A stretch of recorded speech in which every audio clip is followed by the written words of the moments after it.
Olá, você está a partir de agora em mais um especial coronavírus. Desde sempre, na história humana, a tecnologia tem ajudado o homem. Roda, armas, roupas, cordas, barcos, aviões, computadores. São só alguns exemplos de descobertas ou invenções humanas que transformaram nossas vidas e tudo o que nos cerca. Em tempos de quarentena, de pandemia de coronavírus, a história se repete.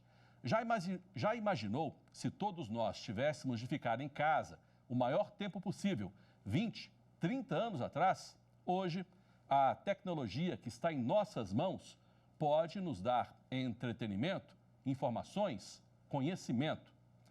A tecnologia a nosso favor em época de pandemia. Este é o assunto de hoje. Nosso convidado é o presidente da Associação Brasileira de Instituições de Pesquisa Tecnológica e Inovação, a BIPT, Paulo Fuina. Olá, doutor Paulo, tudo bem? Em primeiro lugar, eu gostaria de perguntar ao senhor o seguinte. Eu chamei a atenção aqui no início do programa sobre as tecnologias que ao longo dos milênios, né, podemos dizer assim, influenciaram no nosso modo de vida. Eu gostaria que o senhor detalhasse quais são as tecnologias que podem nos ajudar hoje, porque muita gente pensa o seguinte: a tecnologia de hoje é só o smartphone, é só o computador. O que mais podemos incluir nessas tecnologias? Bem, boa noite e obrigado pela oportunidade de falar um pouco sobre ciência e tecnologia aplicada ao nosso dia a dia, que é uma coisa que pouca gente comenta, né? A gente fica sabendo de alguns eventos científicos relevantes, mas a gente esquece do quanto que nós mudamos a sociedade através da tecnologia. Hoje a gente faz muita coisa através do computador, permitindo a ponto, de hoje, em plena pandemia, a economia está rodando relativamente bem, aqui com sobressaltos, mas com as pessoas trabalhando em casa, os cursos sendo dados à distância, ou seja, nós estamos conseguindo manter uma certa normalidade, se é que a gente pode chamar de normal isso, mas através do uso da tecnologia. Não só através de videoconferência, por exemplo, agora, eu estou dando uma entrevista do meu escritório, coisa que há um tempo atrás seria impensável.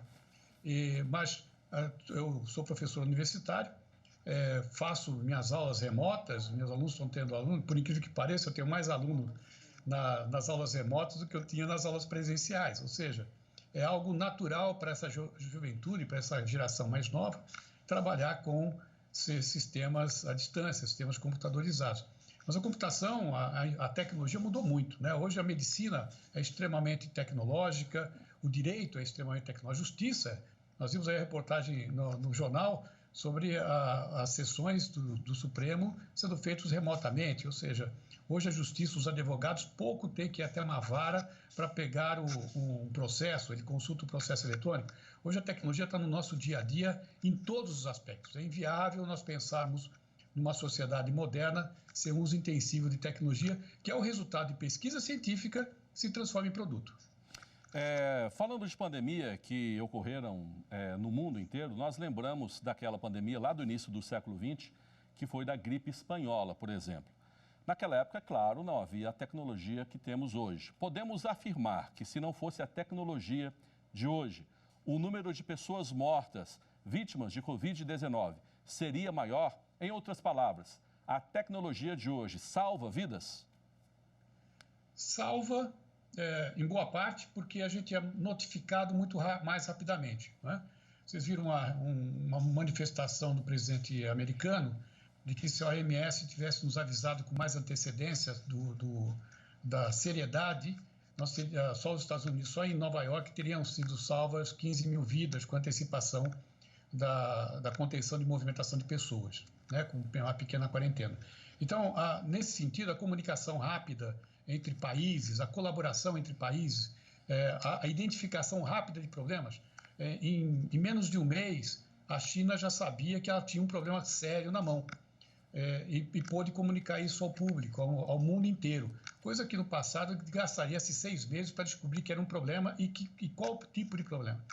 Veja que um mês depois do Brasil ser notificado, que a pandemia foi declarada pela Organização Mundial de Saúde, o Brasil já estava sequencializando o DNA do Covid-19. Então, veja a velocidade com que nós fomos atacando o problema. Vacinas antes eram projetos de 10 anos, 5 a 10 anos.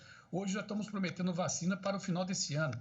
Então, a tecnologia tem nos ajudado a reduzir mortes. Infelizmente, as mortes vão ocorrer, né? Nós estamos vendo aqui, em qualquer estado, o DF é um exemplo, tem pessoas morrendo de Covid dentro dos hospitais, dentro de UTI, porque não é só a Covid que mata, ela antecipa mortandade provocadas pelas doenças já existentes, pré-existentes na maioria das pessoas, né?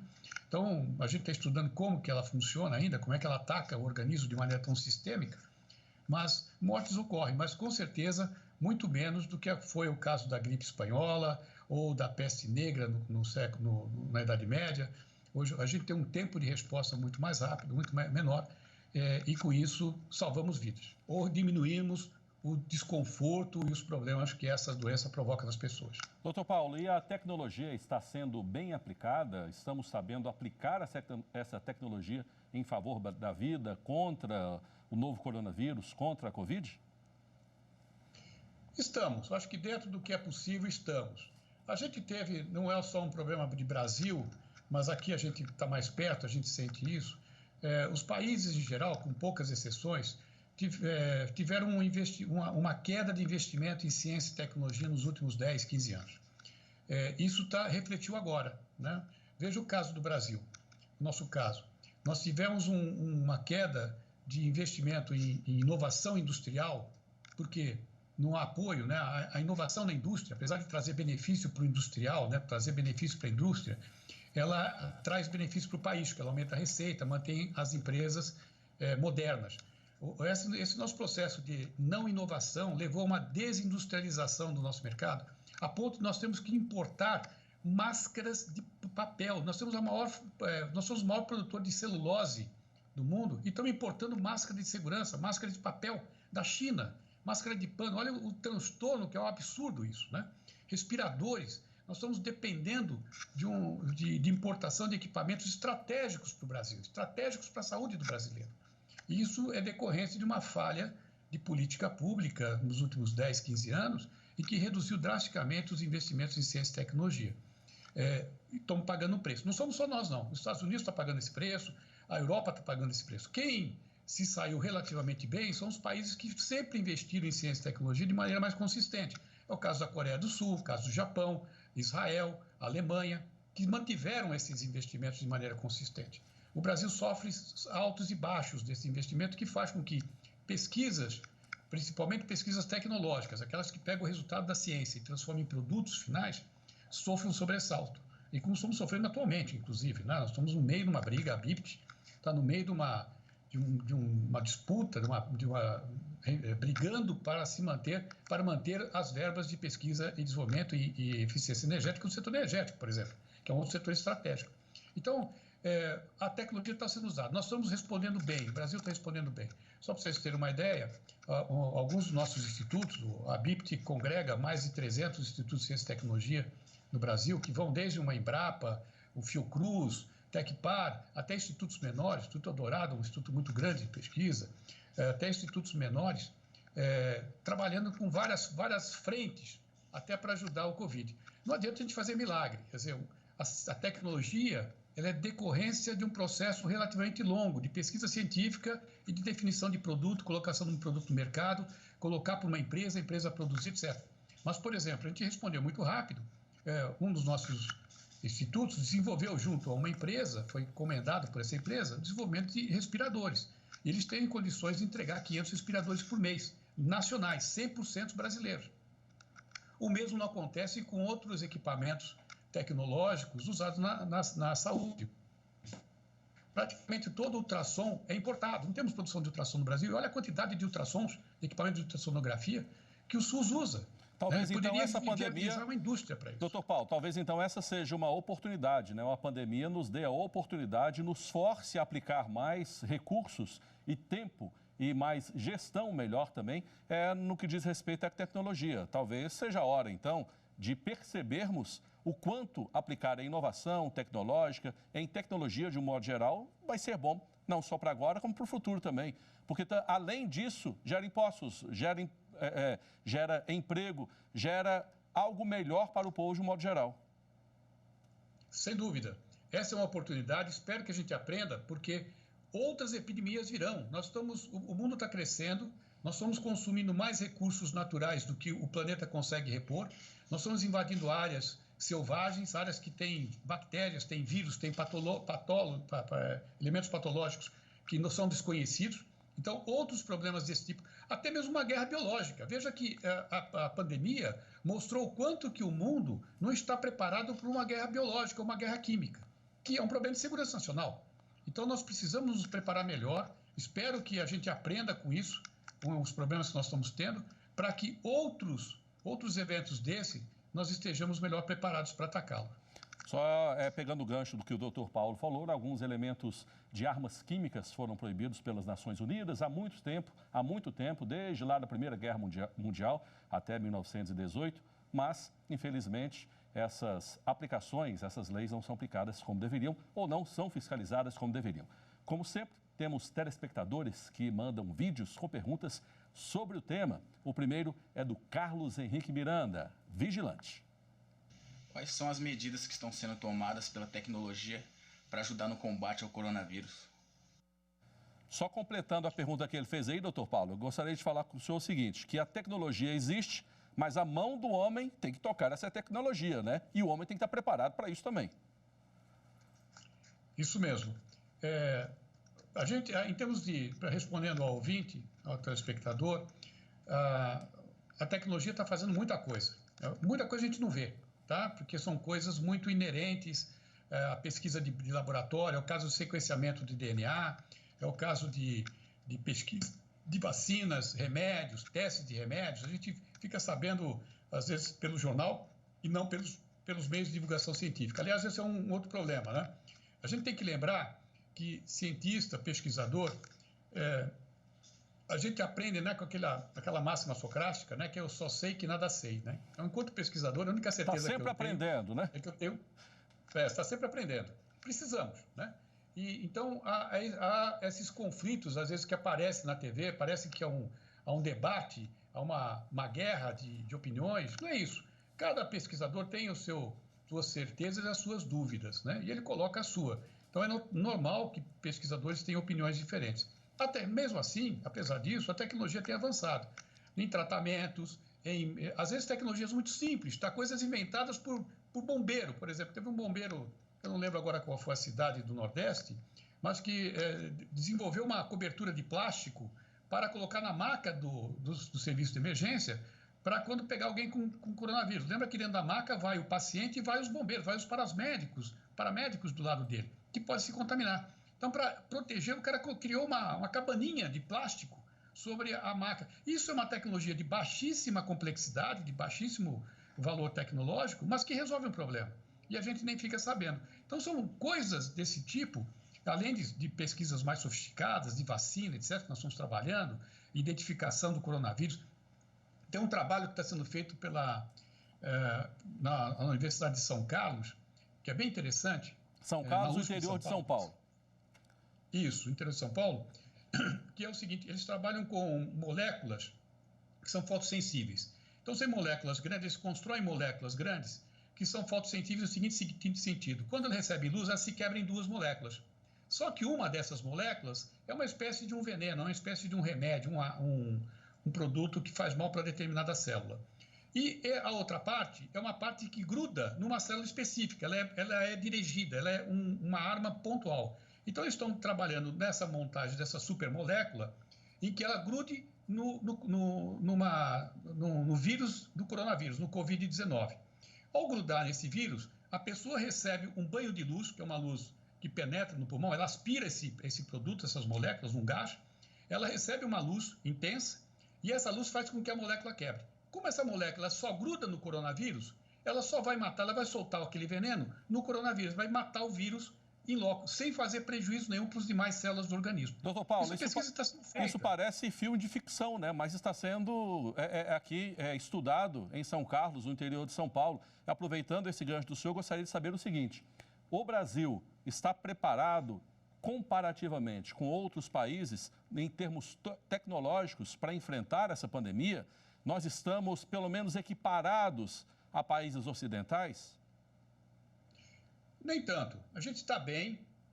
Não vou dizer que a gente tem o mesmo nível de uma Coreia ou de uma Alemanha, não é isso, eles estão muito mais à frente da gente, mas a gente tem competências, nossos institutos, nós temos mais de 25 mil pesquisadores e engenheiros altamente especializados em ciência e tecnologia de ponta, não estou falando das universidades, estou falando só dos institutos de pesquisa tecnológica, que pegam os trabalhos dos cientistas da universidade e transformam em produto, que é o que a gente precisa agora. A gente precisa de resposta rápida, isso é produto, né? Colocado no mercado.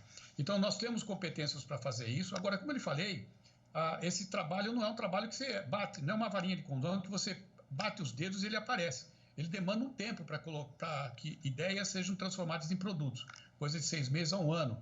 E a gente tem trabalhado. Temos competências, temos pessoal competente, precisamos retê-los, nós estamos perdendo muitos profissionais, muitos cientistas que vão para fora do Brasil, recebem todo o investimento do governo brasileiro em programas de pós-graduação, mestrado, doutorado, pós-doutorado, e acabam indo para fora do Brasil, para outros países, porque lá tem melhores condições de pesquisa.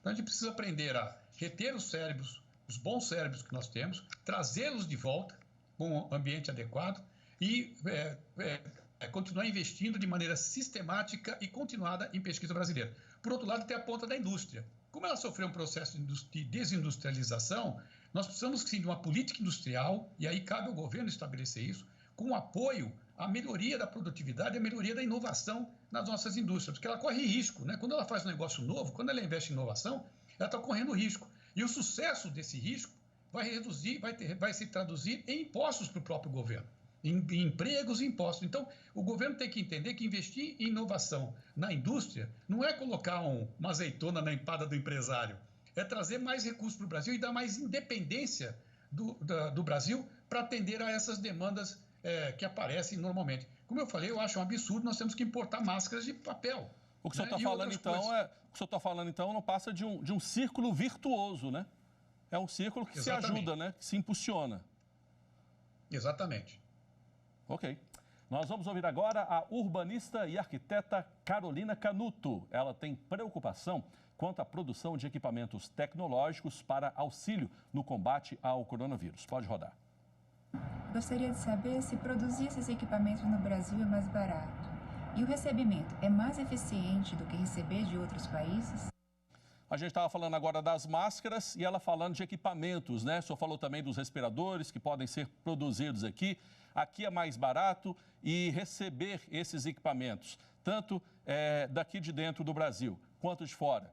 Qual é a complicação disso? Espalhar por esse Brasil gigantesco que nós temos. Carolina, a gente tem problemas complicados, né? Lembra que eu falei que as indústrias brasileiras sofreram um processo de desindustrialização, de baixo investimento em inovação, que as tornaram pouco eficientes. Nossa indústria perde bastante, salvo raras exceções, né? Nós perdemos bastante do nosso protagonismo industrial. A indústria brasileira tem sofrido um processo de desindustrialização, de perda de competitividade ao longo dos anos. Precisamos reverter isso. Nós temos indústrias produzindo equipamentos para o coronavírus, como é o caso dos respiradores e outros componentes médicos que são usados, né? Não tanto na velocidade que a gente precisou para atacar um problema emergencial. Só o governo do Rio de Janeiro e São Paulo precisava de 20 mil respiradores. Uma das indústrias que a gente apoia, que o nosso instituto apoia, tem capacidade de produzir 500 respiradores por mês. Não vai atender a demanda agora emergencial dos governos estaduais. Por isso, ele está importando. Produzir fora, principalmente na China, foi a opção de todos os países do mundo, porque a China é muito mais barata. Por quê? Porque eles investiram em tecnologia, têm alto grau de automação, tem uma mão de obra extremamente barata, tem uma legislação trabalhista muito mais flexível do que a nossa. Então, o custo total, custo de importação, custo de exportação, impostos, são muito menores, que tornaram a China uma plataforma para a produção de praticamente tudo. Só se vocês terem uma ideia, o Japão vai investir 10 bilhões de dólares para tirar indústrias japonesas que estão na China e recolocá-las em outros países da Ásia, para não ficar na dependência de um país só. O risco é repetir o que aconteceu recentemente. A China fechou as fronteiras e falou, não exporto mais nada, principalmente equipamento médico, até que eu tenha atendido todas as minhas necessidades internas. E aí nós ficamos na mão, né? Todo mundo ficou na mão. Então, e a China é um país super gigantesco, né? Sim, eles têm bilhões de pessoas, Isso, né? Então atender isso. o mercado chinês é um negócio monstruoso, né? Então a gente precisamos entender que certos produtos, mesmo que sejam mais baratos serem feitos fora do Brasil, feitos na China ou em outro país, precisam ser feitos no Brasil por questões estratégicas, por questões de segurança nacional. É o caso do material bélico, é o caso do material de telecomunicação, de equipamentos de telecomunicação, equipamentos de saúde. Então, essas coisas que são segurança na área energética, né? Imagina se nossos sistemas de energia forem suscetíveis a boicotes internacionais. Então, nós paramos. Né? Se parar a rede elétrica brasileira, nós estamos perdidos. Em termos Então, tecnológicos, o Brasil se destaca de que forma, doutor? Como é que é? Desculpa. Em termos tecnológicos, o Brasil, em comparação com outros países, se destaca de que forma? Nós temos tecnologia de ponta, temos na parte de aviação, né? A Embraer, a prospecção de petróleo e mar profundo, principalmente a Petrobras, ela é reconhecida como uma das empresas mais inovadoras em pesquisa e prospecção tecnológica de petróleo. A Embraer, né? O KC-390, que é o avião de carga da Embraer, foi a primeira vez no mundo que um avião de carga a jato. E nós tivemos a primazia de fazer essa invenção, que é um sucesso, vai ser um sucesso comercial da Embraer. E por falar Além disso, nós temos... Pode continuar, temos outras áreas. Pode continuar, por favor, pode continuar. Nós temos outras... A Embrapa, tecnologia de agropecuária, o Brasil é um expoente mundial nisso, é o país mais reconhecido. Não só e hoje a agricultura é eminentemente tecnológica. Em saúde também nós somos muito bem em termos de equipamentos médicos e de técnicas cirúrgicas, na área de cardiologia, na área de medicina estética, o Brasil é reconhecido no mundo inteiro. Então, nós temos expoentes muito bons na área de matemática, né? Nós ganhamos prêmios, né? O prêmio Field, aquele matemático do INPA, lá do Rio de Janeiro, ganhou prêmio, que a gente é reconhecido mundialmente em algumas áreas de excelência. Só que do ponto de vista industrial é que nós estamos deixando a desejar. A transformação do nosso conhecimento em produtos é que nós estamos apanhando. Nós precisamos de mais investimento em inovação nas indústrias, precisamos de mais apoio aos institutos de ciência e tecnologia, que transformam as ideias acadêmicas, muito boas, nós temos uma excelente produção científica, mas precisamos transformar isso em produto. E aí sermos competitivos nessa transformação e aí darmos segurança para o país. Eu lembro que a TV Justiça tem um programa chamado Meio Ambiente por Inteiro e já mostrou várias vezes que a nossa tecnologia no campo não perde para país algum. É tecnologia de ponta mundial. Vamos à nossa última pergunta do programa. Quem entra agora é a estudante Carolina Rodrigues de Oliveira. No Brasil, temos tecnologia para abastecer os hospitais com equipamentos sem depender da ajuda de outros países? Hospitais diretamente, aqueles aparelhos tecnológicos que estão lá dentro dos hospitais. A pessoa chega com Covid-19 lá no hospital. O Brasil tem aparelhos ou produz esses aparelhos para abastecer os hospitais daqui ou temos de importar? Pois é, Carolina. Infelizmente, a gente tem condições de fazer respiradores não na velocidade que é preciso, mas outros equipamentos, todos os outros são importados. Ultrassons, equipamentos de tomografia, são todos equipamentos importados. Nós sabemos fazer? Sabemos. Temos condições. É importante lembrar, como eu falei, por exemplo, um dos nossos institutos fez uma plataforma de ultrassonografia 100% brasileira. Precisamos sensibilizar uma indústria ou o apoio do governo para que uma indústria transforme esse equipamento em um produto comercial. E o mercado tem o mercado do SUS, né, o próprio mercado interno, tem o mercado dos hospitais privados e tem também o mercado internacional, que a gente pode explorar. Tem um instituto fazendo um marca-passo brasileiro. O marca-passo é um equipamento que é parecido com um satélite artificial. É difícil de ter acesso, uma vez instalado, não pode ser mexido, né? A bateria não pode estourar no meio do serviço, não pode falhar, quer dizer, é um equipamento de altíssima precisão e nós temos condições de fazer, está sendo feito no Brasil. Ainda sob pedido do Ministério da Saúde, e vamos buscar depois uma indústria para industrializar. O que está faltando é indústria. Nós temos condições de atender o mercado, temos condições de desenvolver produtos tecnológicos para atender o mercado hospitalar. Precisamos de indústria que transforme esses projetos em produtos no mercado. Coloque, industrialize e entregue no mercado. E para isso, só com apoio do governo, porque o nosso mercado é pequeno, o mercado brasileiro, apesar de ser grande, para esse tipo de equipamento, ele é relativamente pequeno, são investimentos muito grandes. um tomógrafo, por exemplo, ou um PET scan, um equipamento altamente sofisticado, que envolve um investimento em pesquisa muito grande. Tanto que são pouquíssimas pessoas, tem três empresas no mundo inteiro que produzem, mas a gente precisa entender que isso é estratégico, isso não pode ser deixado só para importação. Precisamos ter competências internas para projetar, construir, industrializar e vender esses equipamentos no nosso mercado. Doutor Paulo, a gente já caminha aqui para o fim do nosso programa. Eu gostaria de agradecer ao senhor e deixar contigo mais um minutinho aí para as suas palavras finais, as palavras de tecnologia para o nosso espaço que nós temos aqui para falar do especial coronavírus. Fique à vontade. Muito obrigado. Foi um prazer conversar com vocês. Eu acho que é relevante a gente reforçar que a ciência e tecnologia, tanto a ciência de base, que é feita nas universidades, como a ciência tecnológica, a aplicação dessa ciência de base em produtos, feito pelos Institutos de Ciência e Tecnologia, fazem parte de um grande ecossistema de produção que pode dar ao Brasil independência em áreas estratégicas. Precisamos entender que certas áreas são fundamentais, são estratégicas para a segurança do país, como eu falei, saúde, energia elétrica, defesa cibernética, defesa tradicional, né, equipamentos, armamentos, educação. Nós temos tecnologias, temos competências para transformar a ciência que é desenvolvida na universidade em produtos comerciais. Precisamos agora apoiar as indústrias para que elas possam, o governo precisa entender isso, que elas possam, de fato, colocar esses produtos como forma de defesa estratégica futura para o país. Nós vamos ter outras crises desse tipo. Intencionais ou não, essa guerra biológica vai acontecer outras vezes. Já tivemos o H1N1, tivemos o SARS no passado e vamos ter outras epidemias desse tipo.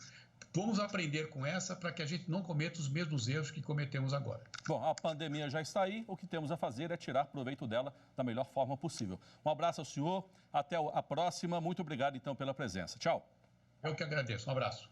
Obrigado também a você que nos acompanhou aqui no nosso especial coronavírus. Eu lembro que o nosso especial vai sempre ao ar, depois o Jornal da Justiça, primeira edição, e depois o Jornal da Justiça, segunda edição. Continue com a programação da TV Justiça. Até lá.